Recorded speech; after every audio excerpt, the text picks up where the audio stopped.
తాకట్లో ఉన్న బంగారాన్ని విడిపించి ఆ రోజున మార్కెట్ ధర కట్టి మిగిలిన డబ్బును మీకు అందిస్తుంది కొమ్మూరి గోల్డ్. నార్మల్గా పంచాంగం కానీ జ్యోతిష్యం కానీ రాశుల కోసం కానీ ఏదైనా కానీ పంచాంగం వచ్చాక ఉగాది టైంలో చెప్తారు మనం, కానీ వేణుస్వామి గారు ముందే చెప్తారు. ఎలా చాలా మంది వచ్చి ఉగాదిని జరపకండి, జనవరి 1 జరుపుకోకండి అని చెప్తారు. సో ఇక్కడ జనవరి 1 నాడు తాగడానికి ఒక రీజన్ కావాలి, 31 గుడికి పోవడానికి ఒక రీజన్ కావాలి. ఫస్ట్ జనవరి 1 మీరు తాగుతారా సార్? జనవరి 1 తాగన్నాను, 31 తాగుతా. డిసెంబర్ 31 ఎంజాయ్ చేసుకుంటారు. ఎంజాయ్ చేస్తానంటే నేను బయటికి పోను. ఎక్కడికో కామాఖ్యకు పోతే ఏదో చిన్న ఆర్గ్యుమెంట్ చేసిన దాన్ని గుళ్ళో నుండి వెళ్ళిపోయిండు అని చెప్పేసి పిచ్చినాయాలారా, అసలు ఒక మనిషిని గుళ్ళో నుండి వెళ్ళగొట్టేటువంటి శక్తి ఎవరికన్నా ఉంటుందా? వేణుస్వామి గారు పర్సనాలిటీ ఎలా ఉంటుంది? ఇప్పుడు మీరు ఒకటి చెప్పారు, ఇందాక ఒక సీన్ టీవీలో కామెడీ సీన్ పెట్టుకొని 2 పెగ్గులు వేసుకుని నవ్వుతానని చెప్పారు, కానీ వేణుస్వామి గారు అంత మనస్ఫూర్తిగా నవ్వడం ఎవరు చూడలే. నాకు కోపం రాదు, నాకు ఏడుపు రాదు. నేను ఒక వ్యక్తిని శత్రువుగా భావిస్తే దానికి తీవ్రమైనటువంటి చర్య జరగాలి. అది నేను తీవ్రంగా పరిగణిస్తే దాని రియాక్షన్ కూడా అంతే తీవ్రంగా ఉంటుంది. దావుద్ ఇబ్రాహిం గారు ఉన్నాడు, నా ఇంటికతో సమానం. ఎందుకంటే చంపాలని ఫిక్స్ అయితే దావుద్ ఏంది, బొక్కేంది. కామాఖ్య టెంపుల్లోనే మీకు ఇష్యూ అయిందని చెప్పారు కదా, అసలు ఏం జరిగింది అనేది ఎవరికి తెలియదు. అక్కడ జరిగింది ఏంటంటే ఇట్ ఈస్ ఎ జెలస్, రెండోది ఇట్ ఈస్ ఎ ట్రాప్. ఇప్పుడు ఉదాహరణ నువ్వు ఉన్నావు అబ్బా, నువ్వు ఒక పబ్బు పేరు చెప్పు. పోయేటప్పుడు నేనేం చేసిన అంటే శివ అంటే నాకు పడదు, నేను సెల్ ఫోన్ పట్టుకొని గేట్ దగ్గర రెడీగా ఉంటా, అక్కడ ఉన్న బౌన్సర్లు ఇద్దరు ఆపమని చెప్పిన శివను. తెల్లారి నేను నా ఛానల్ వేసుకున్నాను. శివను మెడలు పట్టుకొని బయటికి నూకిన బౌన్సర్ వేణుస్వామి. స్వామి అనేది మీరు పెట్టుకున్నారా, పిలవాలా, ఏంటి, ఏ టైప్ ఆఫ్ స్వామి అది? వేణుస్వామి. ఇప్పుడు స్వామి అనేది నా పద్మశ్రీయా, పద్మ విభూషణ, ఆస్కారా? నేను గుంజుకొచ్చుకున్నాను ఏమన్నా? వేణుస్వామికి ఇన్ఫర్మేషన్ ఎట్లొస్తుంది అంటే జాతకాల ద్వారా కాదంట. నేనంట పబ్బులో పోయి కూర్చుంటేనంట విడాకులు తీసుకునే వాళ్ళు పబ్బులో కూర్చొని మాట్లాడుకుంటారంట. అరే నీ అమ్మ చెప్పు తీసుకొని కొట్టాలరా, నిన్ననే ఎల్వి చెప్పు కొనుక్కొచ్చిన 60,000 పెట్టి ఒకటి, లీజింగ్ ఒకటి, థ్యాంక్ యూ ఒకటి. నేను చెప్పను, చెప్పకూడదు ఎవరికి ఎవడు వీకిండని. శివ కారు కొనుక్కుంటే శివ దోస్తులం అని చెప్పుకునే నాయాళ్ళు నెల రోజులు నిద్రపోడు ఎవడు. నువ్వు ఐఫోన్ కొనుక్కుంటే 2 రోజులు నిద్రపోడు. నీ ఇంటర్వ్యూ సక్సెస్ అయితే నిద్రపోడు. నీ పెళ్ళంతో నువ్వు సినిమాకు పోతే నిద్రపోడు. ఇలాంటి దొంగనా కొడుకులనా ఎంటర్టైన్ చేసేది. హిందూ సాంప్రదాయాల ప్రకారంగా పిల్లల్ని కానీ వాళ్ళని కానీ పెంచడంలో సాంప్రదాయాలు ఉండాలి, విలువలు ఉండాలి, కానీ మీరు అవన్నీ ఎందుకు బొక్క వేస్ట్ అని అంటుంటారు. చాలా మంది చెప్తారు డబ్బు కంటే బంధాలు అనుబంధాలు గొప్పయి. నువ్వు చిట్టి లేచినవు, కష్టపడి చిట్టి లేచినాడు, ఎగ్గొట్టిండు 10 లక్షల చిట్టి చూపి నీ బంధం అనుబంధం ఏమంటాడు? ఊరుకుంటావా నువ్వు? వాడిని వచ్చి కావాలించుకొని శివా పైసలు లేవు శివా అని కావాలించుకుంటా అనుకో. కావాలింతలు కావాలన్నా పైసలు కావాలన్నా నీకు? పైసలే. ఎక్కడ పోయింది నీ బంధం అనుబంధం? ప్రగతి గారు మన ఏదైతే ఉమెన్ పవర్ లిఫ్టింగ్ లోనే మనకు సిల్వర్ మెడల్ ఏదైతే తీసుకొచ్చారో, అయితే అది వేణుస్వామి గారి వల్లనే గెలిచారా? అసలు నా వల్ల గెలిచింది అనే అంత దుర్మార్గమైన నీచ నికృష్టపు చండాలపు ఎదవనైతే నేను కాదు. అసలు సిగ్గు శరం ఉందా మాట్లాడే వాళ్ళకు? అసలు ప్రగతి గారు మెడల్ కొడితే నాకేం సంబంధం అండి? ఆ క్రెడిట్ నాకెందుకు వస్తుంది? ఇప్పుడు కూడా కెమెరాముఖంగా చెప్తున్నా, ప్రగతి గారు నా వల్ల కొట్టలా, వెంకటేశ్వర స్వామి అనుగ్రహం వల్ల, బగాలముఖి అమ్మవారి వల్ల, నేను ఆమె చేసిన తారాపూజ వల్ల. ఎంత నెగిటివిటీ ఉన్నా, ఎంత మీ గురించి ఎన్ని రూమర్లు నడిచినా మీ దగ్గరికే జనం వస్తున్నారు. ఎందుకు? నన్ను నెగిటివ్గా భావించి, నన్ను ఒక విధవ కింద భావించిన వాళ్ళు నా నిజాయితీ తెలిసిన తర్వాత నా నుండి దూరం పోవడానికి ఇష్టపడట్లేదు. నిజంగానే వేణుస్వామి లంగ పనులు చేస్తే ఎంతసేపు దొరకబట్టడానికి? ఇప్పుడు నేనున్న శివని టార్గెట్ చేయాలంటే 10 రోజులు నాది కాదనుకుంటే శివ ఎన్నిసార్లు పోతాడు బాత్రూమ్లో అనేది కూడా నేను ఇన్ఫర్మేషన్ తెచ్చుకోగలుగుతాను. మీరు మంచి బ్రాండ్లు చూస్తారు కదా. First build your brand, then use your brand. Shiva first copy bag వేసుకున్నా అది జెన్యూన్ అని నమ్మే స్థాయికి శివ ఎదిగిండు అంటే శివ అంత తోపిగా ఇవ్వలేడుగా. హాయ్ హలో నమస్తే, నేను మీ anchor Shiva. Welcome to iDream media. ఈరోజు మన ముందున్న గెస్ట్ వేణుస్వామి గారు. ఆల్రెడీ 2024లో నేను ఆయన ఇంటర్వ్యూ చేయడం, 2025లో ఇంటర్వ్యూ చేయడం జరిగింది. ఇప్పుడు కొత్త సంవత్సరం రాబోతుంది 2026, దాని గురించి అండ్ ఇంకా ఈ మధ్యకాలంలో ఇంకా చాలా వేణుస్వామి గారి దాంట్లో చాలా సిచ్యువేషన్స్ కొన్ని జరిగాయి. ఆ సిచ్యువేషన్ గురించి కొత్త విషయాల్ని తెలుసుకునే ప్రయత్నమే ఈ యొక్క ఇంటర్వ్యూ. ఆయనతో మాట్లాడి మనకు తెలియని విషయాలు తెలుసుకునే ప్రయత్నం అయితే చేద్దాం. హాయ్ సార్, ఎలా ఉన్నారు సార్? ఓం నమో వెంకటేశాయ. వెంకట సంస్థానం బ్రహ్మాండే నాస్తికించిన వెంకటేశమో దేవో నభూతో న భవిష్యతి. సూపర్. రచ్చస్య రచ్చోభ్యః. ప్రతి ఇంటర్వ్యూలో ఇది చెప్తారా? స్టార్టింగ్ ఇది అంటే నేను ప్రతి ఇంటర్వ్యూ చూస్తున్నా, అది స్టార్టింగ్ అది చెప్పాకే స్టార్ట్ చేస్తారు. అంటే చెప్పేది వేణుస్వామి అనుకుంటారు, వేణుస్వామి కాదు, వెంకటేశ్వర స్వామి మాట్లాడిస్తాడు, ఆయన ఏం చెప్తే అది చేస్తాం. There is no preparing, there is no papers, nothing. So ఇప్పటి వరకు చూసినాం, ఎప్పుడైనా పేపర్ చేతిలో పట్టుకొని మాట్లాడినప్పుడు చూసినావా? నేను ఇంటర్వ్యూలు చేసినాం. సో ప్రిపేర్ అయ్యి శివ ఈ ప్రశ్నే అడుగు, ABCD ఏమన్నాడు. సో జ్యోతిష్యం నమ్మాలా, దేవుణ్ణి నమ్మాలా? జ్యోతిషం అనేది దేవుడిలో ఒక భాగం కదా. కానీ అంటే మీరు కొన్ని మాటల్లో దేవుడి కన్నా గొప్పది, దేవుడి కన్నా కొన్ని మాటలు అనిపిస్తా ఉంటాయి. నీకు అనిపిస్తే నన్ను ఏం చేయమంటావు? నీకు అనిపిస్తే వద్దు, తాగునింతలొద్దు, నీకు అనిపిస్తే వద్దు. అంటే నాకే ఒక వ్యూవర్ గా అనిపించింది, అంటే మిగతా వాళ్ళకి అనిపించదా అని. జ్యోతిష్యం అనేది వెంకటేశ్వర స్వామిలో ఒక భాగము. కలియుగంలో ప్రోటోకాల్ దేవుడు వెంకటేశ్వర స్వామి. సో నవగ్రహాలు కానీ ఇతర దేవతలందరూ కూడా ఆయన అండర్లో ఉండేటువంటి పరిస్థితి. సో ఇక్కడ వైష్ణవతత్వము, శివతత్వము అని 2 భాగాలు ఉంటాయి. సో విష్ణువు పూజించే వాళ్ళు వెంకటేశ్వర స్వామిని ప్రోటోకాల్ దేవుడిగా భావిస్తారు. శైవతత్వానికి వచ్చినప్పుడు శివుడిని ప్రోటోకాల్ దేవుడిగా భావిస్తాడు. సో ఇక్కడ గాడ్ అంటే ఏంది? Generator, operator, destroyer. GOD God, దేవుడు. ఇంగ్లీష్లో ఎందుకు వచ్చింది అంటే G అంటే జనరేటరు, O అంటే ఆర్గనైజరు, D అంటే డెస్ట్రాయరు. జనరేటర్ ఎవరు? బ్రహ్మ అంటే క్రియేటర్. ఆర్గనైజర్ ఎవరు? విష్ణుమూర్తి. డిస్ట్రాయర్ ఎవరు? శివుడు. అయిపోయింది, గాడ్ వచ్చిండు. సో ముగ్గురు లేకపోతే లేదు. సో క్రియేటర్ ఎవరు? బ్రహ్మ. మనిషిని పుట్టించేది ఎవరు? ఆయనే. సో సృష్టి స్థితిలయ కారకులు. సో మన జాతకం కూడా దాంట్లో భాగంగానే ఉంటది. సో బ్రహ్మ అనేవాడు మన జాతకాన్ని రాస్తాడు. దేవుడు లేకుండా జాతకం ఎక్కడి నుండి వస్తుంది? రాదు. ఒక్కొక్క సూపర్ స్పెషాలిటీ హాస్పిటల్లో ఎక్స్రే తీసేవాడు ఒకడు, పెట్ స్కాన్ తీసేవాడు ఒకడు. సో ఆ మనిషిని బట్టి ఆ స్కాన్ చదవగలిగిన శక్తి ఆ డాక్టర్కు ఉంటుంది. ఉదాహరణ, మామూలు ఎక్స్రే ఉంది, లోకల్ డయాగ్నోస్టిక్ సెంటర్లో కూడా తీస్తారు. పెట్ స్కాన్ చేయాలనుకో ఖచ్చితంగా పెట్ స్కాన్ సెంటర్కే పోవాలి, కాస్ట్లీగా ఉంటుంది. దాన్ని రీడ్ చేసే డాక్టర్స్ కెపాసిటీ వేరే ఉంటుంది. సో అట్లనే జ్యోతిషం అనేది ఒక డిఫరెంట్ సబ్జెక్టు. అది భగవంతుడిలో నిక్షిప్తమైనటువంటి సబ్జెక్టు. సో వేదాంగాలలో జ్యోతిష్యం అనేటువంటిది ఒకటి. సో దాన్ని బేస్ చేసుకొని దేవుడిలో ఒక భాగమే. దేవుడిని మించి జ్యోతిష్యం ఉండదు. నార్మల్గా పంచాంగం కానీ, జ్యోతిష్యం కానీ, రాశుల కోసం కానీ ఏదైనా కానీ పంచాంగం వచ్చాక ఉగాది టైంలో చెప్తారు నాకు. కానీ వేణుస్వామి గారు ఇంకా న్యూ ఇయర్ రాబోతున్న ముందే చెప్తారు. ఎలా దేశకాలమాన పరిస్థితి ఎలా చెప్తారు అంటే, మన దగ్గర 150 సంవత్సరాల పంచాంగం ఉంటుంది. సో మన దగ్గర ఉంటుంది అంటే పంచాంగం ఒరిజినల్గా ఫిజికల్గా ఉంటుంది. నేను మాట్లాడేది, నేను ఆన్లైన్లో సెల్ ఫోన్లో చెప్పట్లా. ఫిజికల్గా మన దగ్గర బుట్టేవారి పంచాంగం ఉంటుంది. నా దగ్గరనే కాదు, జ్యోతిష్యం చెప్పే ప్రతి మనిషి దగ్గర ఉంటుంది అది.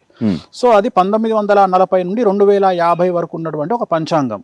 ఆ పంచాంగంలో 2026 సంవత్సరము ఏ సంవత్సరం రాబోతుంది, 27 ఏ సంవత్సరం రాబోతుంది, 28 ఏ సంవత్సరం రాబోతుంది, 2040 ఏ సంవత్సరంలో ఏ పంచాంగ నామ సంవత్సరం వస్తుంది అంటే ఉగాది వస్తుంది, దానికి రాజు ఎవరు, అధిపతి ఎవరు, సో దానికి నీరసాధిపతి ఎవరు, రసాధిపతి ఎవరు, మంత్రి ఎవరు, సో ఇవన్నీ రాసుంటాయి. ధాన్యాధిపతి ఎవరు, శస్యాధిపతి ఎవరు, అన్ని డిసైడ్ అయి ఉంటాయి.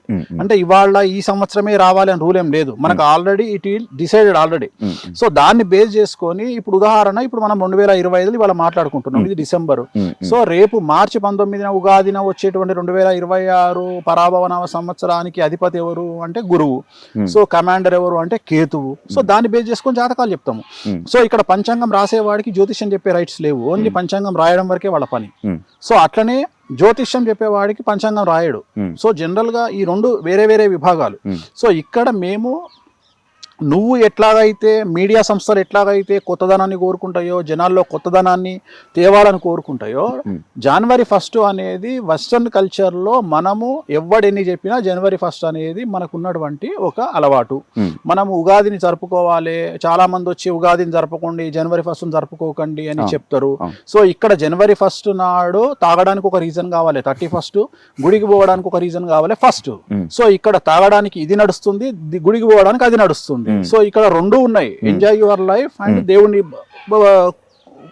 దగ్గరికి పో. సో ఈ 2 జరుగుతున్నప్పుడు తప్పే ఉంది. జనవరి 1 నాడు దేవుడి దగ్గరికి పోతున్నప్పుడు ఎందుకు ఆపాలా? రెండోది, మనం చెప్తే వాడని ఇంటడా? బర్త్డే మన సంస్కృతి కాదు, కేకు కట్ చేయడం మన సంస్కృతి కాదు అని చాలా మంది విమర్శిస్తారు. సో నేను అనేది ఏంటంటే, నీకు ఉత్సాహాన్ని ఇచ్చే ఏదైనా సరే చేయడంలో తప్పు లేదు. సో నువ్వు బర్త్డే అయినా సరే, మ్యారేజ్ డే అయినా సరే, ఏదైనా సరే సెలబ్రేషన్ కు నీకు ఒక పండగ నువ్వు చేసుకో. వెస్టర్న్ కల్చర్ లో మనలాగా వాళ్లకు పండగలు లేవు. వాళ్ళకు ఉన్నది ఈస్టర్ ఒకటి, క్రిస్మస్ ఒకటే, 2 పండుగలు. మిగతావన్నీ అందుకనే వాళ్ళు daughters day, fathers day, mothers day, marriage day, birthday, children day అని పెట్టుకున్నారు. కానీ మనకు సంవత్సరాంతము తొలి ఏకాదశి నుండి మొదలుకుంటే ఉగాది వరకు పండగలు మనకు. అయినా సరే ఈ పండగలలో, ఈ 40 పండుగలలో ఇంకో 10 పండుగలు వచ్చి చేరితే ఏమన్నా నష్టమా? నష్టమేం లేదు కదా. ఇంకో 10 రోజులు 2 పెగ్గులు ఎక్కువ తాగుతారు, ఇంకో 10 రోజులు ఇంకో 2 ముక్కలు ఎక్కువ తింటారు. సో ఇంతకు మించిన పెద్ద సంచలనాలు ఏముంటాయి లైఫ్లో? సో దీనివల్ల వచ్చిన నష్టం ఏం లేదు కదా. సో మనం ఉగాదికి స్టార్ట్ చేయాల్సింది 3 నెలల ముందు స్టార్ట్ చేస్తున్నాం. దీంట్లో ఏం తప్పు లేదే. అంటే జనాలు ఇన్ఫర్మేషన్ తీసుకోవాలనుకుంటారు. దీంట్లోనే నీ ఆన్సర్ ఉంది. జ్యోతిష్యాన్ని నమ్మకపోతే, వేణుస్వామిని నమ్మకపోతే, వేణుస్వామి పంచాంగ ప్రిడిక్షన్ కోసం జనాలు ఎందుకు వెయిట్ చేస్తారు? నువ్వు నా దగ్గరికి ఎందుకు వస్తావు? నేను జనాలకు ఎందుకు చెప్తా?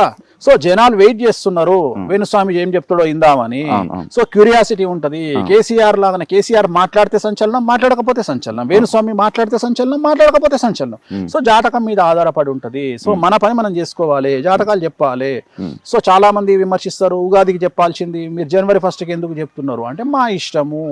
సో జనరేషన్ బట్టి మేము మారుతాము, మీడియాని బట్టి మేము మారుతాము. మమ్మల్ని మీడియా అడుగుతుంది కాబట్టి, జనాలు వెయిట్ చేస్తారు కాబట్టి మేము చెప్తున్నాము. దీంట్లో తప్పేం లేదు.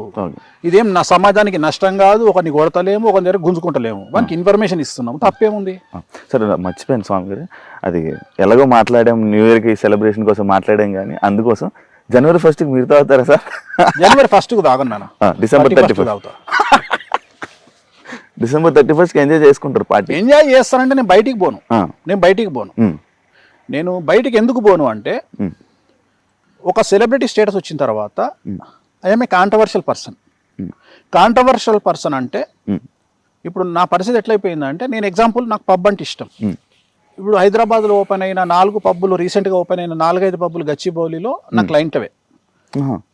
సో నేను పేర్లు చెప్పను. ఇప్పుడు ప్రజెంట్ తెలంగాణ ఊపుతున్న 4-5 పబ్బులు నా క్లయింట్లవే. సో వాటికి పెద్ద పబ్బులే తోపు పబ్బులు. సో వాటికి క్లయింట్లు నా క్లయింట్లు మనమే ముహూర్తం పెట్టినాము.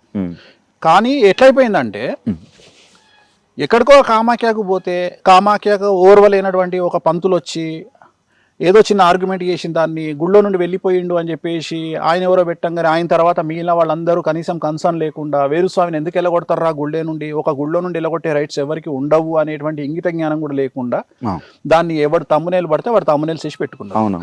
నేను అడిగే పిచ్చినాయాలారా, అసలు ఒక మనిషిని గుళ్ళో నుండి వెళ్ళగొట్టేటువంటి శక్తి ఎవరికన్నా ఉంటుందా? ఎవరికన్నా ఉంటుందా? ఉండదు. ఒకవేళ నిజంగానే అట్లా వెళ్ళగొడుతున్నారు అంటే మిమ్మల్ని పిచ్చినా కొడుకులాగా చూడాల్సి వస్తుంది. సో ఇలాంటి కాంట్రవర్సీస్ ఎందుకు అనే ఉద్దేశంతో నేను హోటల్కు పోను, నేను ఒక పబ్బుకు పోను, నేను ఎక్కడికి పోను. రెండోది, నేను ఇంత కుల్లా చెప్పినాక కూడా నేను మందవుతా అని వాడెవడో మొన్న నేను హలో అనే కళామందిర్ కళ్యాణ్ బర్త్డేకి పోయి అన్న కూర్చున్న తర్వాత నేనేం దొంగతనంగా కూర్చోలే, రాజసంగా రాజులాగా బాలయ్యబాబు చెప్పినట్టు తొడగొట్టుకొని మరీ కూర్చున్నా. ఇట్లనే కూర్చొని నేను మధురా శ్రీధర్ రెడ్డి ప్రొడ్యూసరు ఇద్దరం కలిసి ఒక పెగ్గేసుకున్నాం. అక్కడ ఒక గ్రూప్ వచ్చి పైనుండి ఫోటోలు వీడియోలు తీసి ఇమ్మీడియట్గా అక్కడనే పంపించారు. గ్రూప్లో వచ్చింది. ఇమ్మీడియట్గా నాకు తెలిసినటువంటి ఒక ఆర్టిస్ట్ వచ్చి, అదేంది స్వామి గారు మీరు ఇక్కడే ఉన్నారు, గ్రూప్లో మీ వీడియో వచ్చింది ఏంది అంటే, నేను కూర్చున్న వీడియోని పెట్టారు. నేనన్నా తప్పేముంది తల్లి దీంట్లో, నేను పబ్లో కూర్చున్నా, భజనకు వచ్చినా. ఈ మధ్యన కొత్త ట్రెండ్ స్టార్ట్ అయింది. వేణుస్వామికి జాతకాలు చెప్తున్నాడు అంటే వాడు ఎవడో మొన్న మాట్లాడుతున్నాడు. వేణుస్వామికి ఇన్ఫర్మేషన్ ఎట్లా వస్తుంది అంటే జాతకాల ద్వారా కాదంట. నేనంట పబ్లో పోయి కూర్చుంటేనంట విడాకులు తీసుకునే వాళ్ళు పబ్లో కూర్చొని మాట్లాడుకుంటారు. అరే నీ అమ్మ చెప్పు తీసుకొని కొట్టాలరా. నిన్ననే ఎల్వి చెప్పు కొనుక్కొచ్చిన 60,000 పెట్టి ఒకటి చెప్పు తీసుకొని కొట్టాలా. ఏది ఇట్లా నా జాతకాలు చెప్పేది? వాడే యాంకర్ అడుగు, గురుగారు వేణుస్వామి గారికి ఇన్ఫర్మేషన్ ఎట్లా తెలుస్తుంది అంటారు, మీరు జ్యోతిష్యం ఆయన ఎట్లా చెప్తారంటారు, వాళ్ళు విడిపోతారు వీళ్ళు విడిపోతారు అంటే, ఏం లేదమ్మా వేణుస్వామి ఎట్లా చెప్తారంటే, ఆ పబ్బులో ఆయన కనెక్షన్స్ ఉన్నాయి. అంటే విడాకులు తీసుకునే వాళ్ళు, చచ్చిపోయేటోళ్ళు, దివాలా తీసేటోళ్ళు అందరు పబ్బులు వచ్చి, వేణుస్వామి గారు మేము రేపు దివాలా తీస్తున్నాం, వేణుస్వామి గారు మేము విడాకులు తీసుకుంటున్నాం అంటే, నన్ను విమర్శించడానికి వీళ్ళు ఎంతకు దిగజారిపోయినరు అంటే, వాళ్ళని చూసి నవ్వాలనా ఏడవాలనా అనే పరిస్థితిలో నేనున్నా. అంటే చివరికి నేను పబ్బుకు పోతేనాట, నువ్వే చెప్పు ఇప్పుడు వాస్తవంగా నువ్వు నెలకి ఎన్నిసార్లు పబ్బుకు పోతావు? 3-4 సార్లు పోతావు. నేను సంవత్సరంలో ఒకసారి కూడా పోను. ఇప్పుడు నేను గొప్ప జ్యోతిష్కున్నా, నువ్వు గొప్ప జ్యోతిష్కునివా? మీరే కాదు, నువ్వే కదా. మీరు చెప్పే విధంగా అయితే నేను చెప్పే విధంగా అయితే వాస్తవంగా నీ దుకాణం నీ యాంకరింగ్ బంద్ చేసుకొని ఇవాళ నువ్వు మొత్తం స్టేట్ మండబెట్టేసేయాలి. అంటే నువ్వు టాప్ పొజిషన్ లో ఉన్న జ్యోతిష్కుడు, Shiva the best astrologer in Telugu states. ఎందుకంటే పబ్బులు ఉంటాడు కదా.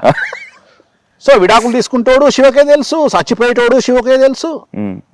ఏమన్నా ఉందా అంటే వీళ్ళని చూసి బాధపడే స్థాయి నుండి అసహించుకునే స్థాయి నుండి చివరికి వీళ్ళను ఇంకా ఒక దరిద్రం కొట్టు పని చేస్తుంది, రోడ్డు మీద కుక్కలు చూస్తుంటే తలకాయ ఎట్లా తిప్పుకుంటాం అట్లా తిప్పుకునే పరిస్థితికి వచ్చాను నేను. ఇప్పుడు నేను ఎక్కడికి పోయినా నాకు ప్రాబ్లమే. ఇప్పుడు నువ్వు అడిగినావు, నాకు కూడా ఉంటుంది నాయన ఎంజాయ్ చేయాలని. ఇంకా నేను ఇంకో విషయం చెప్పేది ఏంటంటే, నేను ఆల్రెడీ నా బట్టలు ఇప్పిన, నా అంగిప్పిన, లుంగిప్పిన, బనీని ఇప్పిన, డ్రాయర్ ఇప్పిన, ఒక చిన్న మొల్దారం ఉండే అది కూడా ఇప్పమన్నారు, ఇప్పేసిన. ఏం లేదురా అంటే కిడ్నీలు విక్కువలిగినాయి. ఇంకేమున్నాయి? ఏం చూపిస్తావు నా గురించి నువ్వు? ఏం చూపిస్తావు నా గురించి నువ్వు? నేను పోతే ఏం చూపిస్తావు అంటే నేను అనేది ఏంటంటే దీంట్లో కూడా నాకేం నష్టం లేదు. సో నేను అనే పాయింట్ ఏంటంటే, వేణుస్వామి పబ్బుకు పోయిండు, పబ్బులో సేద తీరుతున్న వేణుస్వామి పబ్బులోనే సేద తీరుతారు.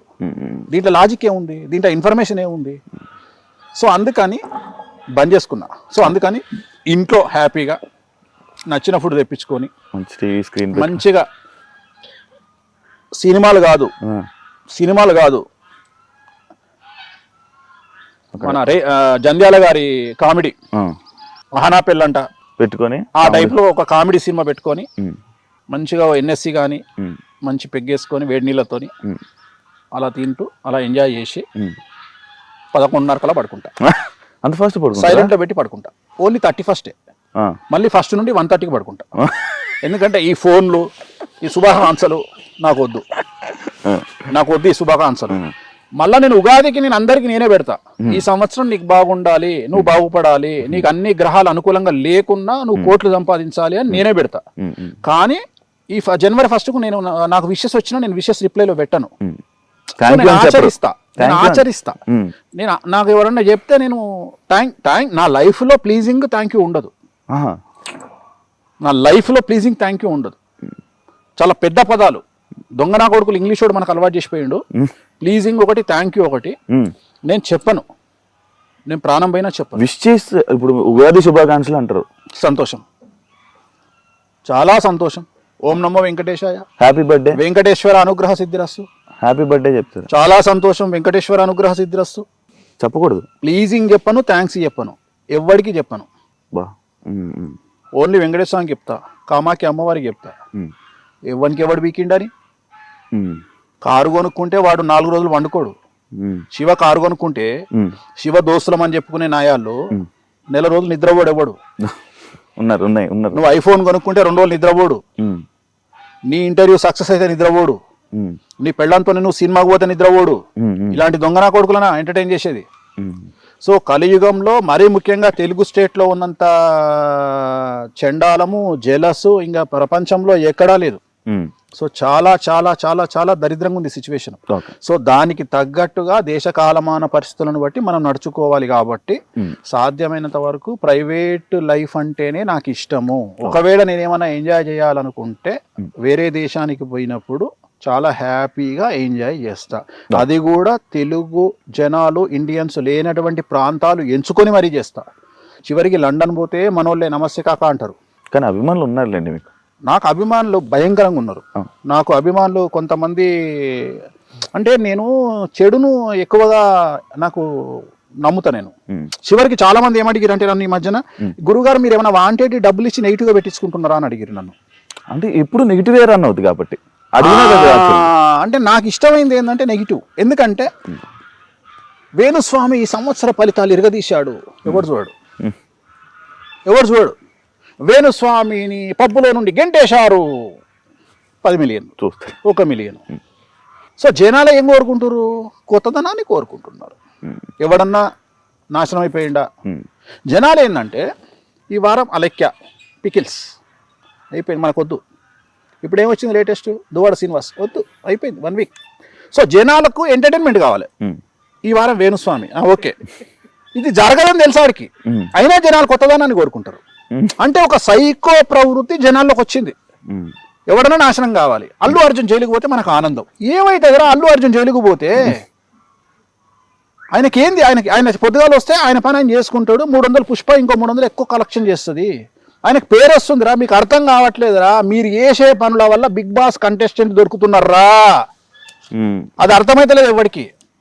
అసలు ఈ సోషల్ మీడియాకు మెయిన్ స్ట్రీమ్ మీడియాకు అవార్డులు ఇవ్వాలి. ప్రతి సంవత్సరం బిగ్ బాస్ కంటెస్టెంట్ అని ఇస్తారు వీళ్ళు. 10 మందిలో 8 మందిని 9 మందిని. నిజం సోషల్ మీడియా అంటే నేను అనే పాయింట్ ఏంటంటే, నువ్వు ఒక వ్యక్తిని డామేజ్ చేయడానికి చేసే ప్రయత్నం ఆ వ్యక్తిని సూపర్ స్టార్ని చేస్తుంది. అది మీరు ఎందుకు గ్రహిస్తలేరు అంటే నేను. మిమ్మల్ని కూడా అలాగే చేసిందంటే మీరు యాక్సెప్ట్ చేస్తారా? తప్పేం లేదు, తప్పేం లేదు. అంతే. నన్ను కూడా అడిగిరు కదా బిగ్ బాస్ కు, నన్ను అడిగిరు, నేను అడిగిరు 10 వారాలు ఉంచుతాం మిమ్మల్ని అని అడిగిరు. మీకు ఎంత రెమ్యునరేషన్ కావాలనో అందరికంటే హైయెస్ట్ ఇస్తామని చెప్పిర్రు. నేను సూట్గా అన్నానా మీ బిగ్ బాస్ అని చెప్పిన. ఎంటర్టైన్మెంట్ సెట్ కాదు మన ఎంటర్టైన్మెంట్ కాదు, మన ఇప్పుడు వ్యక్తిగతమైనటువంటి జీవితం వేరు వేణుస్వామిది. వేణుస్వామికి ఉండే సర్కిల్ వేరు, వేణుస్వామికి ఉండే వ్యక్తిగతమైన మౌత్ పబ్లిసిటీ వేరు, వేణుస్వామి స్టాండర్డ్స్ వేరు, జనాల్లో మీడియాలో వచ్చేటువంటి వార్తల్లో ఉండే వేణుస్వామి వేరు. కానీ జనాలు కోరుకుంటారు సార్, అంటే వేణుస్వామి గారు పర్సనాలిటీ ఎలా ఉంటుంది. ఇప్పుడు మీరు ఒకటి చెప్పారు ఇందాక, ఒక సీన్ టీవీలో కామెడీ సీన్ పెట్టుకొని 2 పెగ్గులు వేసుకుని నవ్వుతానని చెప్పారు. కానీ వేణుస్వామి గారు అంత మనస్ఫూర్తిగా నవ్వడం ఎవరు చూడలే. నా ఇష్టం అది. నేను ఎదుటి వ్యక్తికి నా భావోద్వేగాలను కమాండ్ చేసే అవకాశం ఇచ్చేది అది ఒకటే, కామెడీ. మిగతా ఏది నాకు కోపం రాదు, నాకు ఏడుపు రాదు. నాకంటూ కోపం వస్తే దానికి తీవ్రమైనటువంటి చర్య జరగాలి అక్కడ. నేను ఒక వ్యక్తిని శత్రువుగా భావిస్తే దానికి తీవ్రమైనటువంటి చర్య జరగాలి. అది నేను తీవ్రంగా పరిగణిస్తే దాని రియాక్షన్ కూడా అంతే తీవ్రంగా ఉంటుంది, అంతే తీవ్రంగా ఉంటుంది. అంటే నాకు ఎట్లుంటుంది అంటే విజయమో వీరమరణమో అన్నట్టుంటది. అంటే నేను గనక శత్రువుని భావిస్తే ఇంకా నేనేమో ఆలోచించా, ఫస్ట్ నా ఫ్యామిలీకి చెప్పి దుకాణం చదువుకోండి, ఇంకా నేను ఈ పని చేస్తున్నాను ఫిక్స్ అవుతా. అంటే అంత సీరియస్గా ఉంటుంది. అంతేగాని సొల్లు చెప్పుడు ఇంకా అంటే లైట్ గా తీసుకోను, పెడితే డైరెక్ట్ గానే ఉంటది వ్యవహారం. ఇంకా అంతేగాని అంటే నేను నాది ఎట్లాంటిది అంటే, నా మెంటాలిటీ ఎట్లా అంటే, దావుద్ ఇబ్రాహిం గారు ఉన్నాడు, నా ఇంటికతో సమానం. ఎందుకంటే చంపాలని ఫిక్స్ అయితే దావుద్ ఏంది బొక్కేంది. దావూదును వేణుస్వామి చంపాలంటే ఎంత ఈజీయో, వేణుస్వామి దావూద్ చంపాలంటే అంత easy. It will take time. దావూద్కు గంట సేపు పడుతుండొచ్చు, వేణుస్వామికి 2 నెలలు పడుతుండొచ్చు. కానీ వేణుస్వామి దావూదును చంపాలనుకుంటే సేమ్ అంతే ప్రాసెస్. నేను అనేది ఏంటంటే, డిసిషన్ మేకింగ్ అనేది గొప్ప విషయం. నీకు అర్థమైంది, లాజిక్ అర్థమైంది. ఇక్కడ నువ్వు చంపాలి అనేది ముఖ్యమైన విషయం, అక్కడ ఎవడు అనేది నథింగ్. నీ దృష్టిలో సమాజంలో దావూద్ ఇబ్రాహిం తోపు కావచ్చు, నా దృష్టిలో దావూద్ ఇబ్రాహిం తొక్క. ఎందుకంటే just a human. Dawood Ibrahim అనేటోడు ఒక హ్యూమన్, ఒక మనిషి. వాడు ఒక కత్తితో కలిసి వస్తాడు, వాడు గనుతో కలిసి వస్తాడు. సేమ్ నాకు వానికి పెద్ద తేడాలు ఏం లేవు. సో నేను అనేది ఏంటంటే, చంపడం అనేది ఇట్ ఈజ్ ఏ ఛాయ్ తాగడం కంటే సింపుల్ థింగ్. నిర్ణయం గొప్పది, చంపాలని మనం తీసుకునే నిర్ణయం గొప్పది, చంపడం చాలా ఈజీ. సో నేను దీనికి భయపడా. అంటే చంపడము ఇవన్నీ భయపడా నేను. ఇవి బట్టలు ఇప్పుడు చంపడము, నా గురించి నెగిటివ్గా టీవీలలో వేయడము, ఇవన్నీ బిస్కెట్. నాకు light light light light light light light. నేను దేనికి ఇంపార్టెన్స్ ఇస్తా అంటే, ఒక లగ్జరీ కార్లో తిరిగినవా లేదా, నీకు నచ్చిన దేశం పోయినవా లేదా, నీకు నచ్చిన పర్ఫ్యూమ్ కొట్టుకున్నావా లేదా, నీకు నచ్చిన చెప్పులు వేసుకున్నావా లేదా, నీ కోరికలు తీర్చుకున్నావా లేదా, నాకు ఇవి ఇంపార్టెంట్. మీరు మంచి బ్రాండ్లు చూస్తారు కదా. నేను బ్రాండ్లు చూస్తా. బ్రాండ్ నువ్వు first build your brand, then use your brand. First నీ బ్రాండ్ శివ అంటే తోపు, తర్వాత శివ ఒక రేంజ్ రోవర్ కొనుక్కోవాలి, తర్వాత శివ ఎల్వి చెప్పులు వేసుకోవాలి. అంతేగాని శివ ఏ రేంజ్కి ఎదగాలంటే, శివ ఫస్ట్ కాపీ బ్యాగ్ వేసుకున్నా అది జెన్యూన్ అని నమ్మే స్థాయికి శివ ఎదిగిండు అంటే, శివ అంత తోపిగా ఇవ్వలేడుగా. నీకు లాజిక్ అర్థమైందా? అర్థం. అంటే శివ 3000 రూపాయల ఎల్వి చెప్పులు వేసుకున్నా జనాలు శివని ఏం చూసినా, ఇంద్రాడు ఎల్వి చెప్పులు వేసిండ్రా అంటే, నీ మీద నమ్మకం ఉంటే నువ్వు వేసిన పనికి మన చెప్పులైనా బ్రాండ్ కింద కన్వర్ట్ అవుతాయి. సో అది నేను నమ్ముతా. నువ్వు నీ బ్రాండ్ని పెంచుకున్నాక నువ్వు ఏది వేసుకున్నా నడుస్తుంది. అవును. సో నేను అనేది అది. నువ్వు ఎంజాయ్ ఉన్నది దేనికి నాన్న? లైఫ్. ఇప్పుడు డబ్బు సంపాదించినావు, ఒక స్టేజ్ వచ్చినాక డబ్బు సంపాదించినాక ఏమవుతుంది? అంతకుముందు 1000 రూపాయల చెప్పులు వేసుకున్నావు, తర్వాత 50,000 చెప్పులు వేసుకున్నావు. అంతకుముందుకు రాయల్ స్టాక్ తాగేవాడివి 1000 రూపాయల బాటిల్, తర్వాత 10,000 బాటిల్ తాగుతావు గ్లెన్ఫిడిచ్. అంతకుముందు పర్ఫ్యూమ్ సూపర్, మనకు బేగం బజార్లో 100 రూపాయల పర్ఫ్యూమ్ కొట్టుకునేవాడివి 10,000 పర్ఫ్యూమ్ కొట్టుకుంటావు. సో అంతకుముందు నార్మల్ హుడీ వేసుకునేవాడివి, తర్వాత బ్రాండెడ్ హుడీ వేసుకుంటావు. అంతే కదా నీ లైఫ్లో. ఇంక అంతకంటే మీకేది ఏముంది ఇంకా జీవితంలో? అంతకుముందు క్రెటా కార్ నడిపించుకునేటోడివి, తర్వాత రేంజ్ రోవర్ కొంటావు, లేదా BMW X1 X2 కొంటావు. నిజంగా క్రెటానే సార్. అదే చెప్తున్నా, అంటే నువ్వు కొంటావు. నీ రాశి ఏంది? మేషరాశి. కొద్దిగా బ్యాటింగ్ ఉంది నీకు, ఫైనాన్షియల్ బ్యాటింగ్ ఉంది. It will take time. ఇంకొక 2 years పడుతుంది కార్ మార్చడానికి. సార్ ఇప్పుడు అవును అదే దాని గురించి ఏలినాటి దాని గురించి మాట్లాడదాం సార్. సో నేను అదే ఇప్పుడు రేపు ఏలినాశనం పోయింది, ఇప్పుడు నీకు శని పోయేటప్పుడు మంచిగా కారు ఇచ్చిపోతాడు, ఏం కావాలన్నా శివ అంటాడు, సార్ ఏముందండి శని గారు ఒక BMW X1 ఇవ్వండి, X7 ఇవ్వండి అంటే ఇచ్చిపోతాడు. సో ఇంతకంటే ఏముంటది లైఫ్ లో, ఇంతకంటే ఏముంటది కదా. సో నేను అనేది అదే చెప్తున్నాను, నువ్వు when you are growing in financial నీ లైఫ్ స్టైల్ మారుతుంది. అంటే నేను అనేది ఏంటంటే ఇప్పుడు ఒక డబ్బులు ఉన్నాయి కదా అని జెట్ అయితే కొనలేం కదా, జెట్ అయితే కొనలేం, మహా చేస్తే ఫస్ట్ క్లాస్లో పోతావు, ఇండియాలో అయితే బిజినెస్ క్లాస్ పోతావు, ఇంకా వేరే కంట్రీకి పోతే ఫస్ట్ క్లాస్ పోతావు. సో ఏమున్నా నేను అనేది ఏంటంటే నీకు నువ్వు అనుభవించి చచ్చిపో అని చెప్తున్నా. సో అంతేగాని వాడెవడో చేసిండు వీడెవడో చేసిండు భావోద్వేగాలు ఏడుపులు పెడబొబ్బలు. తెలుగు రాష్ట్రాలలో బ్రతుకుతున్నావు అంటే అన్నిటికీ సిద్ధంగా ఉంటేనే తెలుగు రాష్ట్రాలలో ఉండండి, లేదా యూకే వీసా US వీసా తీసుకొని యూరప్ వీసా తీసుకొని సంకల బట్టలు పెట్టుకొని చక్కగా పీకండి. ఇంతకంటే వేరే నేను చెప్పలేను, ఎందుకంటే తెలుగు రాష్ట్రాలలో ఉంటే దొబ్బించుకోవడానికి సిద్ధంగా ఉండాలి. సో నేను ఎప్పుడు ఎవడు ఎక్కడ ట్రోల్ చేస్తాడో తెలియదు, నువ్వు ఎప్పుడు మీమ్ సర్క్ అవుతావో తెలియదు, నిన్ను ఎప్పుడు ఎవడు టార్గెట్ చేస్తాడో తెలియదు, ఏ ఛానల్లో నువ్వు వస్తావో తెలియదు, ఏ రకంగా వస్తావో తెలియదు. సో నిన్ను ఎనీ టైం నువ్వు సెలబ్రిటీ అయితే చాలు, నిన్ను ఏ పార్టీ వాడు ఇరికిస్తాడో తెలియదు. నువ్వు చివరికి రామా అంటే నిన్ను బీజేపీలో కలుపుతారు, ఏసు అంటే ఇంకొక పార్టీలో కలుపుతారు. సో అందుకని నువ్వు ఏం మాట్లాడినా నిన్ను ఏదో పార్టీలో కలుపుతారు, ఇంకో పార్టీ వాడు నిన్ను ఎక్కుతాడు. సో దీనికి సిద్ధంగా ఉండాలి. ఇక్కడ ఫ్యాన్స్ కుమ్ములాటలు, ఫ్యాన్స్ గొడవలు, ఇదొక రచ్చ. సో ఏది మాట్లాడినా ఏదో ఒక పెంట్ అవుతుంది కాబట్టి అన్నిటికీ సిద్ధంగా ఉంటేనే సమాజంలోకి అడుగు పెట్టాలి, లేకుంటే చెద్దరు కప్పుకొని ఇంట్లో పండుకోవాలి. ఇక దీనికి మించింది లేదు. ఇందాక మీరు ఈ మాటల్లో చెప్తున్నట్టు ఆ కామాఖ్య టెంపుల్లోనే మీకు ఇష్యూ అయిందని చెప్పారు కదా, అసలు ఏం జరిగింది అనేది ఎవరికి తెలియదు అని ఆ వీడియో మిమ్మల్ని ఇలా ఏదో గొడవ అవుతున్నట్టు ఆ వీడియో మాత్రం వేరే. నువ్వేం చూసినావు దాంట్లో? పంతులకి మీకు ఏదో డిస్కషన్ అవుతుందని చూసాను. ఎగ్జాక్ట్గా చెప్పు, అదే కదా. అదే దాన్ని ఏమంటారు? డిస్కషన్. ఏమంటారు? డిస్కషన్ అంటారు. దాన్ని మెడల మీద తోసి నూకిందా? నూకుతాడు ఎవడన్నా? జనరల్గా నూకుతారా? నువ్వే పోయినావు, నువ్వు గుడికి పోయినావు, ఎవరికి రైట్స్ ఉంటాయి? నిన్ను బయటికి వెళ్ళబట్టే రైట్స్ ఎవరికి ఉంటాయి? జెలస్. అక్కడ జరిగింది ఏంటంటే ఇట్ ఈస్ ఎ జెలస్. రెండోది ఇట్ ఈస్ ఎ ట్రాప్. అక్కడ ఏం జరిగిందంటే ఇప్పుడు ఉదాహరణ నువ్వు ఉన్నావు అబ్బా, నువ్వు ఒక పబ్ పేరు చెప్పు. క్వేక్ అరేనా మీకు సంబంధించి నువ్వు క్వేక్ అన్నావు, నేను క్వేక్ అరేనా అన్నా. సో క్వేక్ అరేనా నువ్వు పోయినావు. పోయేటప్పుడు నేనేం చేసిన అంటే శివ అంటే నాకు పడదు, నేను సెల్ ఫోన్ పట్టుకొని గేట్ దగ్గర రెడీగా ఉంటా, అక్కడ ఉన్న బౌన్సర్లు ఇద్దరు ఆపమని చెప్పిన శివను, ఆపమని చెప్పిన. వాళ్ళిద్దరు ఏమన్నారు, నువ్వు వెళ్తుంటే నేను ఆపిరు అక్కడ, నేను వీడియో తీసుకున్నా దూరం నుండి. తెల్లారి నేను నా ఛానల్ వేసుకున్నా, క్వేక్ అరేనాలో శివను మెడలు పట్టుకొని బయటికి నూకిన బౌన్సర్లు, ఇది టైటిల్ థంబ్నెయిల్. ఓకే. ఎందుకు నూకుతారు?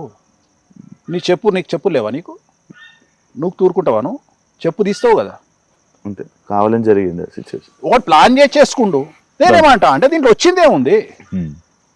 ఇప్పుడు దీనికోసం నేను దీనికి ఎక్స్ప్లెనేషను, దీని దుకాణం, నేను దీని గురించి మళ్ళీ బయటకు వచ్చి చెప్పుకోవాలి. ఇప్పుడు నీకు లాంటి తెలివిగల వాళ్ళకి ఏమర్థమవుతుంది? That is only a discussion. నీకు అర్థమైంది ఏంటంటే డిస్కషన్, అంతే కదా. సింపుల్. డిస్కషన్ ఎక్కడైనా జరగవచ్చు కదా. కానీ మెడలు పట్టి బయటికి నూకిర్రు, తొక్కిండ్రు, నారదీసిర్రు, కొండ మించి కిందికి పడేసిర్రు, సముద్రంలో కప్పిపెట్టిర్రు. ఎందుకు జరుగుతాయి ఇవన్నీ? సో నేను అనే పాయింట్ ఏంటంటే దేనికి అవకాశం వచ్చింది అంటే ఇలాంటి వేసుకోవడానికి అవకాశం వస్తుంది కాబట్టి ఇందాక నేను చెప్పింది, నేను ఎందుకు అవాయిడ్ చేస్తున్న పబ్లిక్ లోకి వెళ్లకుండా అంటే దిట్ ఈస్ ద రీజన్.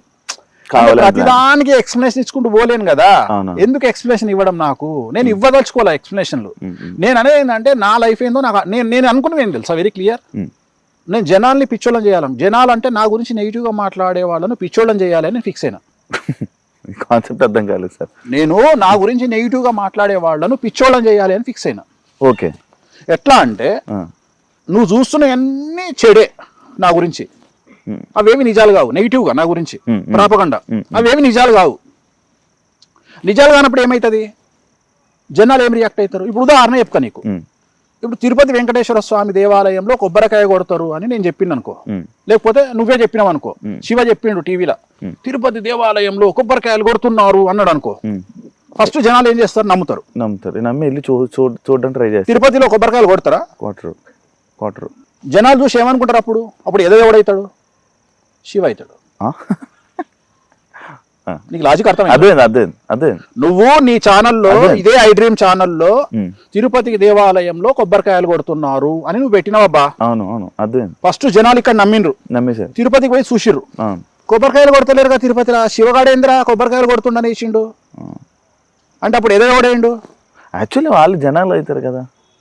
నేను ఏదో చెప్పేశాను, నువ్వే అవుతావు, నేను నమ్మరు కదా. నెక్స్ట్ నీ క్రెడిబిలిటీ పోయింది కదా. నెక్స్ట్ టైం నుంచి నమ్మరు. ఇది కావాలి నాకు, ఇదే కావాలి. కానీ మీకు ఎంత నెగిటివిటీ ఉన్నా, ఎంత మీ గురించి ఎన్ని రూమర్లు నడిచినా, ఏమి నడిచినా మీ దగ్గరికే జనం వస్తున్నారు. ఎందుకు? నాకున్న పిఆర్, నా మౌత్ పబ్లిసిటీ నా దగ్గర, నేను నా నిజాయితీ నమ్ముతున్నారు కాబట్టి జనాలు, నా నిజాయితీని నమ్ముతున్నారు కాబట్టి జనాలు.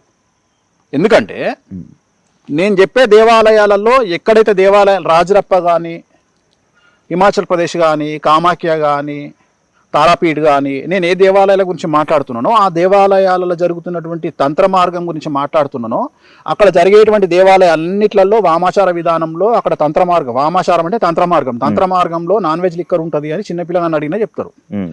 లేదు అని ఇక్కడ మాట్లాడే వాళ్ళు జనాలు వెళ్ళి డిసైడ్ చేసుకొని వచ్చిన తర్వాత వాళ్ళకు క్లారిటీ వస్తుంది. అంటే ఇన్ని రోజులు వేణుస్వామి చెప్పింది నిజం, మనం కూడా ఎదవలమైనము అన్న చూసి, సో వేణుస్వామి చెప్పింది నిజం, వేణుస్వామి నిజాలే మాట్లాడుతుండు, మనమే ఎదవలమైనామని చెప్పి జనాలు క్లారిటీ తెచ్చుకుంటారు.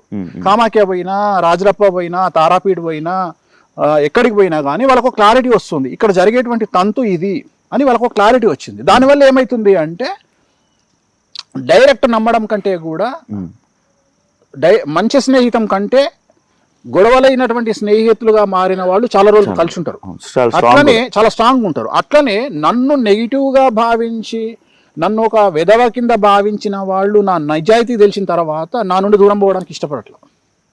సో ఇది నాకు బాగా హెల్ప్ అవుతుంది. సో అందుకనే నేను ఎంత నెగిటివ్ వచ్చినా ఐ ఫీల్ వెరీ హ్యాపీ. ఏంది అంటే ఇంకా పెరుగుతుంది నా పిఆర్. అంటే నాకు ఎంత నెగిటివ్ వస్తే అక్కడికి వచ్చిన తర్వాత అంత క్లారిటీ వస్తుంది, అంత క్లారిటీ. అక్కడికి వెళ్ళి చూసుకొని ఏం చెప్పింది రైట్ అనుకుని మళ్ళీ మీ దగ్గరికి. ఇప్పుడు ఎక్కడో పార్టీ అవుతుంది నాకు, ఇప్పుడు ఎక్కడో పార్టీ అవుతుంది నాకు తెలిసిన ఒక అమ్మాయి, ఒక హీరోయిన్ పార్టీ చేసుకుంటుంటే ఎవడో ఫోన్ చేసి అక్కడ డ్రగ్స్ వాడుతున్నారు అన్నారు. అమ్మాయి దగ్గరికి వెళ్ళి తీరా చూస్తే డ్రగ్స్ లేవు, ఏం లేవు అక్కడ. పాపం ఆ పిల్ల ఏదో దీవాళి ఫంక్షన్ చేసుకుంటుంది. సో తీరా చూస్తే అక్కడ ఏం లేదనేటప్పుడు పోలీసు వాళ్ళకి ఒక క్లారిటీ వచ్చింది, ఈ అమ్మాయిని ఎవరో టార్గెట్ చేస్తున్నారు అని. అట్లనే జనాలు కూడా ఒక క్లారిటీ వచ్చింది, ఏంటి అంటే ఇది వాంటెడ్లీ జరుగుతున్న వ్యవహారము, దీంట్లో వేణుస్వామిది ఏం తప్పు లేదు, వేణుస్వామి వెరీ క్లియర్గా ఉన్నాడు ఈ సబ్జెక్ట్లో, ఇది నిజాలు చెప్తున్నాడు వేణుస్వామి, కామాఖ్య గురించి నిజాలు చెప్తున్నాడు, మటన్ గురించి నిజాలు చెప్తున్నాడు, మందు గురించి నిజాలు చెప్తున్నాడు. రెండోది వేణుస్వామి జనరల్గా అందరూ దొంగలు, ఎవరైనా మందు తాగేవాడు వేరే కమ్యూనిటీ వాళ్ళు కూడా తప్పించుకొని తిరుగుతారు. అట్లాంటిది వేణుస్వామి నేను మందు తాగుతాం, మాంసం తింటా అంటే తప్పే ఉంది, ఈ జనరేషన్లో తింటే తప్పే ఉంది. ఇప్పుడు మనం ప్రసాదం రూపంలో తింటున్నాము, ఇవాళ మనం వాడే మెడిసిన్లో కూడా డ్రగ్స్ ఉంటాయి, మన స్టెరాయిడ్స్ ఉంటాయి. సో వాటి వల్ల మనకు సైడ్ ఎఫెక్ట్ కూడా ఉంటాయి, బట్ మనం తొందరగా కోలుకోవాలంటే వాటిని వాడతాము. అట్లనే ఈ మన ఇట్లాంటి అమ్మవారిని పూజించడం వల్ల మనకు కావాల్సినటువంటి లబ్ధి చేకూరుతుంది. సో తప్పేం లేదు, వేణుస్వామి నిజాలే చెప్తున్నాడు అని ఒక క్లారిటీకి వస్తున్నారు. సో దానివల్ల నాకేం ప్రాబ్లం లేదు. నేను అనేది ఏంటంటే, నేను ఎప్పుడు భయపడతా అంటే, నేను సమాజానికి, శాస్త్రానికి, తంత్ర మార్గానికి, అమ్మవార్లకు వ్యతిరేకమైనటువంటి పనులు చేసినప్పుడు నిజంగానే ఖచ్చితంగా నాకు భయం ఉంటుంది. రెండవది, నేను ఎక్కువ కాలం సమాజంలో మనుగడ సాగించలేను. ఎందుకంటే మనతో మాట్లాడుతున్న వ్యక్తి ఎక్కడ కెమెరా పెట్టుకొచ్చిండు, సెల్ ఫోన్ల కెమెరా ఉందా, చెప్పుల కెమెరా ఉందా, తలకాయ కెమెరా ఉందా, గుండీల కెమెరా ఉందా తెలియనప్పుడు నేను నిజంగానే లంగ పనులు చేస్తే ఈ పాటికి నాది వెండి తెర మీద ఐమాక్స్ వేసి చూపిద్దురు. వేణుస్వామి చేసే లంగ పనులు ఇన్ని రోజులు ఎందుకు ఏం దొరుకుతలేవు అంటే నేను ఏం చేస్తలేను కాబట్టి. నిజంగానే వేణుస్వామి లంగ పనులు చేస్తే ఎంతసేపు దొరకబట్టడానికి? ఎవడు ఇప్పుడు నేనున్న శివని టార్గెట్ చేయాలంటే 10 రోజులు నాది కాదనుకుంటే శివ ఎన్నిసార్లు పోతాడు బాత్రూంలో అనేది కూడా నేను ఇన్ఫర్మేషన్ తెచ్చుకోగలుగుతా నాకున్న ఇన్ఫ్లుయెన్స్కు. అది నీకు వర్తిస్తుంది, నాకు వర్తిస్తుంది. నన్ను నువ్వు టార్గెట్ చేసినా నీకు అంతే వర్తిస్తుంది, నేను టార్గెట్ చేసినా అంతే. నువ్వు ఎన్నిసార్లు ఆవలిస్తున్నావు కూడా నేను లెక్క పెట్టగలుగుతా నాకున్న ఇన్ఫర్మేషన్ బట్టి. సో పెద్ద విషయం ఏముంది, ఇక్కడ ఎవరు శుద్ధపూస కాదు కదా. నీకు వ్యక్తిగతమైన జీవితం ఉంటుంది, నాకు వ్యక్తిగతమైన జీవితం ఉంటుంది. సో నేను బౌండరీస్కి లోబడి నా పనులు నేను చేసుకుంటున్నా, నేను ఎక్కడ తప్పులు చేయట్లా. నేను సమాజానికి విరుద్ధం నేను రేపులు, మర్డర్లు, మానభంగాలు చేస్తే నన్ను సేమ్ యాసిడ్ శిక్షిస్తుంది న్యాయస్థానం. నేను అట్లాంటి పనులు చేయట్లా. నేను నా సబ్జెక్ట్కు లోబడి నాకున్నటువంటి చరిత్రకు లోబడి శాస్త్రానికి లోబడి నా పనులు నేను చేసుకుంటున్నా. నేను ఎక్కడా తప్పుడు పనులు చేయట్లా. ఒకవేళ తప్పుడు పనులు నేను సమాజానికి తెలియకుండా చేసినా అమ్మవారు నన్ను నాశనం చేస్తుంది. ఊరుకోదు అమ్మవారు. ఎందుకంటే ఇలాంటి విద్యలు మనం తప్పు చేస్తే ఫస్ట్ దహనం అయ్యేది మేమే. మమ్మల్ని దహించేస్తుంది అమ్మవారు మేమేమైనా తప్పు చేస్తే, ఉగ్రదేవతల విషయంలో వామాచారంలో. సో అందుకని మేము తప్పులు చెయ్యం ఎక్కడ. అలా మా జోలికి వస్తే కూడా అమ్మవాళ్ళు ఊరుకోరు. అందుకనే మా జోలికి రారు ఎవ్వరు. జనరల్గా వామాచార తంత్ర మార్గంలో ఉండే వాళ్ళ జోలికి ఎందుకు పోరు అంటే, ఎందుకు రా వీళ్ళతో తలకాయ నొప్పి, వీళ్ళు ఉగ్రదేవతలను పూజిస్తారు, డేంజర్, వీళ్ళతో పోవద్దు. ఎందుకంటే మేము ఊరుకున్న అమ్మవాళ్ళు ఊరుకోరు. అందుకని మేము జనరల్గా ఎవరి జోలికి పోము. మేము వ్యక్తిగతంగా నా పని నేను చేసుకుంటా. సో దానివల్ల నాకు వచ్చే నష్టమేం లేదు. యాక్చువల్లీ నేను నార్మల్గా మీ ఇంటర్వ్యూ చేస్తానన్న టైంలో మళ్ళీ ఇంకొకసారి మన ఇంటర్వ్యూ అంటే చాలామందికి ఇష్టం అన్నమాట. అయితే వేణుస్వామి గారిని నేను ఇంటర్వ్యూ చేయడానికి వెళ్తున్నానంటే, స్వామి అనేది మీరు పెట్టుకున్నారా, పిలవాలా, ఏంటి, ఏ టైప్ ఆఫ్ స్వామి అది వేణుస్వామి? అంటే విమర్శిస్తుంటారు చాలామంది, ఈయన స్వామీజీ ఏంది అని. నేను స్వామీజీ అని చెప్పలా. వేణుస్వామి అనేది ఒక వ్యక్తిని పిలిచే విధానం ఉంటుంది. శివ ఉన్నాడు, కొంతమంది శివను యాంకర్ శివ అంటారు, లేదా డార్లింగ్ శివ అంటారు. ఇంకా నేను నానా ఏంది నానా అంట. సో నానా అనేది నీ ఇంటి పేరు కాదు కదా. సో వేణుస్వామి అంటే వేణు పరాంకుశం అని నన్ను తిట్టాలనుకున్న 2-3 వేణు పరాంకుశం, నువ్వు వేణుస్వామి కాదు, నేను స్వామీజీని కాదురా అయ్యా. స్వామీజీ అంటే ఇట్లాంటి పనులు మంది ఎందుకు తాగుతా, ఇవి ఎందుకు చేస్తా, నేను కూడా సన్యాసం జెండా పట్టుకొని నా పని నేను చేసుకుంటా, నేను ఎందుకు చేసుకుంటా ఇవన్నీ పనులు. సో స్వామి అనేది పిలవడంలో అలవాటు. ఇప్పుడు గుళ్ళో పంతులు ఏమని పిలుస్తావు? స్వామి, గురుగారు, స్వామి అని పిలుస్తావు కదా. స్వామీజీ, స్వామి. మరి ఇప్పుడు ఆయన స్వామి ఎందుకు అని నీ గల్లబట్టి కొట్టాలన్నా ఇప్పుడు నేను? అరే ఇట్ ఈస్ అ రెస్పెక్ట్ అయ్యా, అంతే. వేణుస్వామి, ఇప్పుడు స్వామి అనేది నా పద్మశ్రీయా? నేను గుంజుకొచ్చుకున్నాను ఏమన్నా?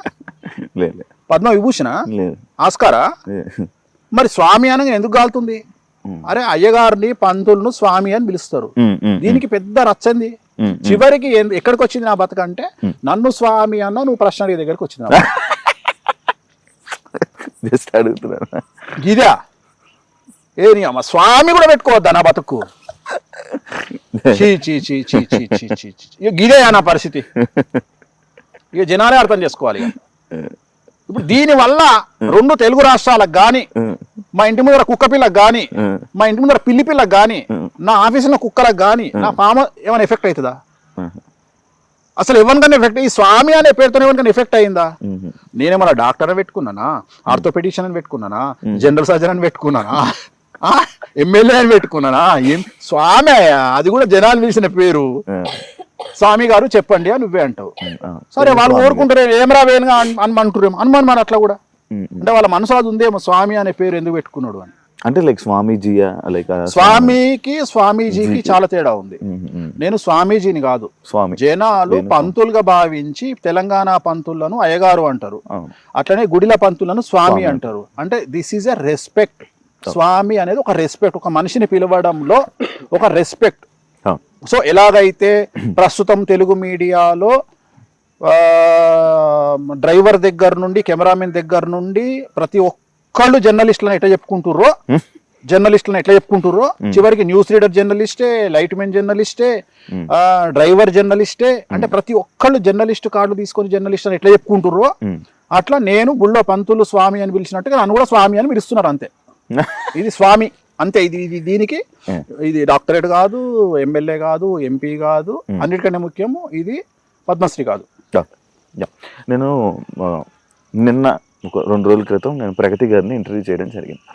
ప్రగతి గారు మన ఏదైతే ఉమెన్ పవర్ లిఫ్టింగ్లోనే మనకు సిల్వర్ మెడల్ ఏదైతే తీసుకొచ్చారో, అయితే అది వేణుస్వామి గారి వల్లనే గెలిచారా అంటే, లైక్ ఇలాంటివి వస్తున్నాయి అని అంటే అడిగితే, ఈ క్రెడిట్ నేను ఎవరికి ఇవ్వాలనుకోవట్లేదు, బట్ నేను వేణుస్వామి గారి దగ్గరికి వెళ్ళి నా పూజలు ఏదైతే ఉన్నాయో, నేను డౌన్ఫాల్లో ఉన్నప్పుడు ఆయన దగ్గరికి వెళ్ళాను అన్న. దానికి మీరు ఏమంటారు? మీ వల్లే గెలిచింది, అసలు నా వల్ల గెలిచింది అనే అంత దుర్మార్గమైన నీచ నికృష్టపు చండాలపు ఎదవనైతే నేను కాదు. ఒక అమ్మాయి కష్టపడ్డది అంటే 100కి 1000% ఆ అమ్మాయికి ఇచ్చేటువంటి వ్యక్తిని నేను. ఆ క్రెడిట్ నేను లాక్కుంటున్నా, ఆ క్రెడిట్ నాకు కావాలి అని కోరుకుంటున్నా అని ఎవరన్నా అనుకుంటే వాళ్ళంత దరిద్ర నా కొడుకులు ఇంకొకరు లేరు ప్రపంచంలో. ఎందుకంటే ఒక అమ్మాయిని దేవతా స్వరూపంగా చూసేటువంటి మనిషిని నేను, ఒక కాల్ గర్ల్ను కూడా సెక్స్ వర్కర్ను కూడా అమ్మవారిగా భావించేటువంటి వేణుస్వామి. సో అలాంటి నేను ప్రగతి గారు కష్టపడి ఆమె ఎంతో కష్టపడి ఆమె తెచ్చుకున్నటువంటి మెడల్ నాకేం సంబంధం అండి? నేను భగవంతుడికి ఆమెకు మధ్యలో భగవంతుడి యొక్క అనుగ్రహాన్ని ఆమెకు ఇచ్చేటువంటి వ్యక్తిగా నేను ఆమె ఆ ఎంట్రీ చేసినప్పుడు చేసినటువంటి ఒక పూజ. నేను ఎక్కడన్నా ప్రగతి గారు నా వల్ల మెడల్ కొట్టారు అని చెప్పినా అసలు సిగ్గు శరం ఉందా మాట్లాడే వాళ్ళకు? అసలు ప్రగతి గారు మెడల్ కొడితే నాకేం సంబంధం అండి? ఆ క్రెడిట్ నాకెందుకు వస్తుంది? నాకు అర్థమైతలేదు. నాకు అర్థం కాని విషయం అంటే ప్రగతి గారు నా వల్ల మెడల్ కొట్టిండ్రు అని నేను ఎక్కడైనా చెప్పినా? లేదు. నా దగ్గరికి లక్షల మంది పూజలు చేసుకుంటారు. నేను హిందూ మతాన్ని ప్రచారం చేయడంలో భాగంగా ఆ వీడియోని ఎందుకు బయట పెట్టినా అంటే, అరే దేవుణ్ణి నమ్మితే మీకు లైఫ్లో సక్సెస్ ఉంటుందిరా అని చెప్పిన. వేణుస్వామిని నమ్మండి అని చెప్పట్లా నేను. ఇప్పుడు కూడా కెమెరాముఖంగా చెప్తున్నా, ప్రగతి గారు నా వల్ల కొట్టలా, వెంకటేశ్వర స్వామి అనుగ్రహం వల్ల, బగాలముఖి అమ్మవారి వల్ల, నేను ఆమె చేసిన తారా పూజ వల్ల, ఆమెకు భగవంతుడి అనుగ్రహం వల్ల కొట్టిరు. వేణుస్వామికి దీంట్లో సింగిల్ పైసా వాటా లేదు. వేణుస్వామికి సంబంధం లేదు. ఆమె హార్డ్ వర్కరు, చాలా కష్టపడ్డారు, ఆమె డిజర్వ్ దీనికి. ఆమె కొట్టి ఒక మెడల్ సాధించారు. సో మనం ప్రౌడ్గా ఫీల్ అవుతాం. దీంట్లోనే కాదు, ఏ విషయంలో ఏ తోపు ఎవ్వరు గెలిచినా వేణుస్వామికి క్రెడిట్ అవసరం లేదు. వేణుస్వామి చేసేది సర్వీస్ కాదు. వేణుస్వామి పూజలు చేస్తున్నాడు, దానికి సంబంధించిన పలమో రూపాయో ₹1 తీసుకుంటాడు.